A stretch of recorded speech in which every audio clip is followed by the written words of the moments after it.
जब पार्टी टूट गई, उनके साथ कोई खड़ा होने वाला व्यक्ति नहीं था।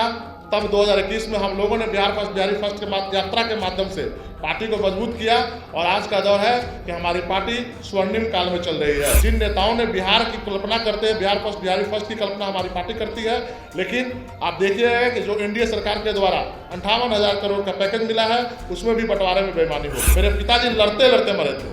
AK-47 की गोलियां उनके सीने में लगी थी। हम उस वीर के पुत्र हैं कि हम लड़ते लड़ते संघर्ष करके मरेंगे, हम बलि देने के लिए तैयार नहीं हैं। इस कारण से पार्टी के सभी पदों से मैंने इस्तीफा दिया और रात्रि पहर में पार्टी से एक नोटिस आया कि आप कारण बताइए कि आप तिरहुत स्नातक क्षेत्र में किस प्रकार से तैयारी कर रहे हैं। उस नोटिस के जवाब में मेरे द्वारा पार्टी के प्राथमिक सदस्य और जो पद मुझे दायित्व मिला था उससे मैंने अपने आप को वहां से हटा लिया और पार्टी से इस्तीफा दे दिया।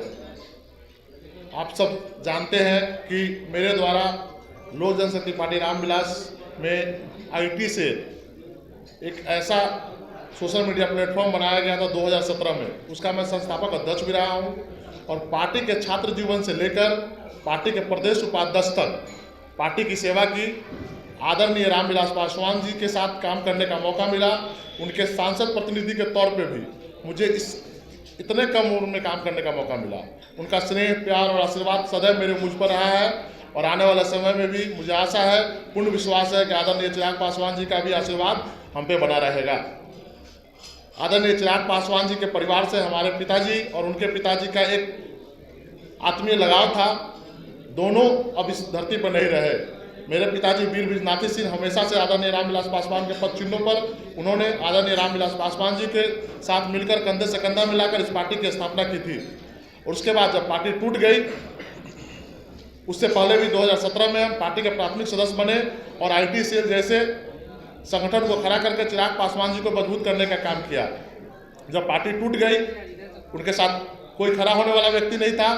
तब 2021 में हम लोगों ने बिहारी फर्स्ट के यात्रा के माध्यम से पार्टी को मजबूत किया और आज का दौर है कि हमारी पार्टी स्वर्णिम काल में चल रही है। चिराग पासवान जी देश के कैबिनेट मिनिस्टर है और पार्टी हमारी मजबूत हुई है। इस मजबूत दौर में गठबंधन की राजनीति के तहत हमारे तमाम कार्यकर्ताओं को पीड़ा सहने को मिल रहा है। जैसे आप देख सकते हैं, रुपौली का विधानसभा चुनाव हमारे शंकर सिंह जी हमारे पार्टी के 45,000 मत लेकर आए थे। उनको दिल्ली के गलियारों में दौड़ रहे थे टिकट के लिए, लेकिन उनको कह दिया गया कि जाके आप स्वतंत्र रूप से चुनाव लड़िए और उन्होंने स्वतंत्र रूप से चुनाव लड़ा। चुनाव लड़ने के बाद हमारे पार्टी का वर्कर चुनाव जीत जाते हैं और जीतने के बाद आदरणीय मुख्यमंत्री जी के यहाँ समर्थन देने भी चले जाते हैं। तो इस तरह की गठबंधन की राजनीति से मुझे पीड़ा हो रही थी और हम चाहते थे कि तिरहुत स्नातक क्षेत्र का चुनाव लड़ने के लिए जब देवेश चंद्र ठाकुर जी को टिकट मिला, उस समय सबको पता है कि सीतामढ़ी का सीट ऐसा है कि अगर NDA से कोई भी व्यक्ति चुनाव लड़ता तो चुनाव निकाल लेता। और उस समय से ही हमको पता था कि आदरणीय देवेश बाबू चुनाव जीतेंगे और ये सीट खाली होगी और उस सीट पर तब से मैंने तैयारी अपना चालू कर दिया। तैयारी के माध्यम से सीतामढ़ी, शिवहर, वैशाली, मुजफ्फरपुर तमाम जगहों पर मैंने मजबूत अपना पक्ष रखा और लोग जुड़ते चले गए। और उत्तरी बिहार की दुर्दशा देख कर मुझे लगा कि नहीं, इस उत्तरी बिहार के लिए काम करना चाहिए। अब तक जिन नेताओं ने बिहार की कल्पना करते हैं, बिहारी फर्स्ट की कल्पना हमारी पार्टी करती है, लेकिन आप देखिएगा कि जो एनडीए सरकार के द्वारा 58,000 करोड़ का पैकेज मिला है, उसमें भी बंटवारे में बेईमानी हो गई। हम जिस तिरहुत स्नातक निर्वाचन क्षेत्र की बात करते हैं, उसमें आप देखिएगा शिवहर, सीतामढ़ी, वैशाली, मुजफ्फरपुर, पूर्वी चंपारण, पश्चिमी चंपारण जिला आते हैं। इन जिलाओं में 7 लोकसभा क्षेत्र है, सातों का सातों एनडीए जीती। लेकिन जब एनडीए सरकार, भारत सरकार के द्वारा जब पैकेज दिया गया, उसमें बेईमानी की गई। और उत्तरी बिहार में मुजफ्फरपुर एक औद्योगिक क्षेत्र है। हम चाहते हैं कि मुजफ्फरपुर का विकास हो। एयरपोर्ट मुजफ्फरपुर में बनना चाहिए था, उसको खींचकर मिथिलांचल में ले जाया गया। कहीं ना कहीं राजनीति के दौर में जो लोग ताकतवर हैं, अपने क्षेत्र का विकास के प्रति सजग रहते हैं। जैसे आप देखिए आदरणीय मुख्यमंत्री नीतीश कुमार सही मायने में विकास पुरुष है, लेकिन आप देखिएगा कि दक्षिणी बिहार के रूप में गया, राजगीर और नालंदा का विकास हो और संपूर्ण बिहार का विकास हो, आप देखिएगा दोनों में काफ़ी अंतर नजर आता है। इन सब सारे मुद्दों को देखते हुए मुझे लगा कि नहीं, मैं उत्तरी बिहार के लिए काम करना चाहता हूँ। तिरहुत स्नातक निर्वाचन क्षेत्र में मुझे काम करने का अवसर मिला, लोगों के बीच जाकर अवसर मिला।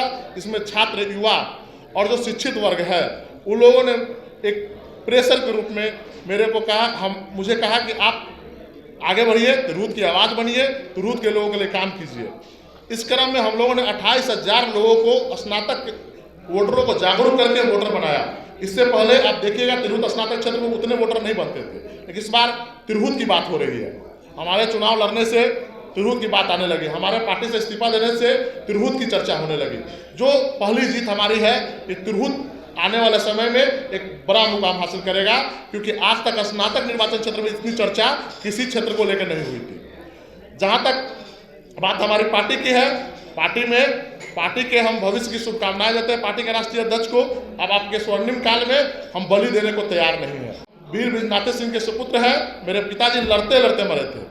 AK-47 की गोलियां उनके सीने में लगी थी। हम उस वीर के पुत्र हैं, हम लड़ते लड़ते संघर्ष करके मरेंगे, हम बलि देने के लिए तैयार नहीं हैं। इस कारण से पार्टी के सभी पदों से मैंने इस्तीफा दिया और आने वाले समय में हम पार्टी के उज्जवल भविष्य की कामना करते हैं, चिराग पासवान जी के उज्जवल भविष्य की कामना करते हैं, नीतीश कुमार जी के सेहत की भी कामना करते हैं कि स्वस्थ रहे और विकास के लिए काम करते रहे।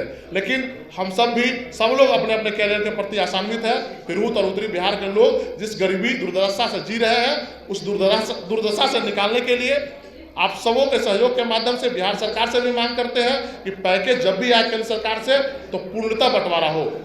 जैसे सब लोग डिमांड करते हैं कि जिनकी जितनी संख्या उतनी भागीदारी, उसी हिसाब से जितने जिला है उस हिसाब से पैकेज का बंटवारा होना चाहिए। नहीं कि ताकतवर लोगों के हाथों में यह पैकेज दे दिया जाए, वो अपने हिसाब से अपने क्षेत्र का विकास करते हैं और आने वाले समय में सिर्फ अपना विकास करने के मायने रखते हैं।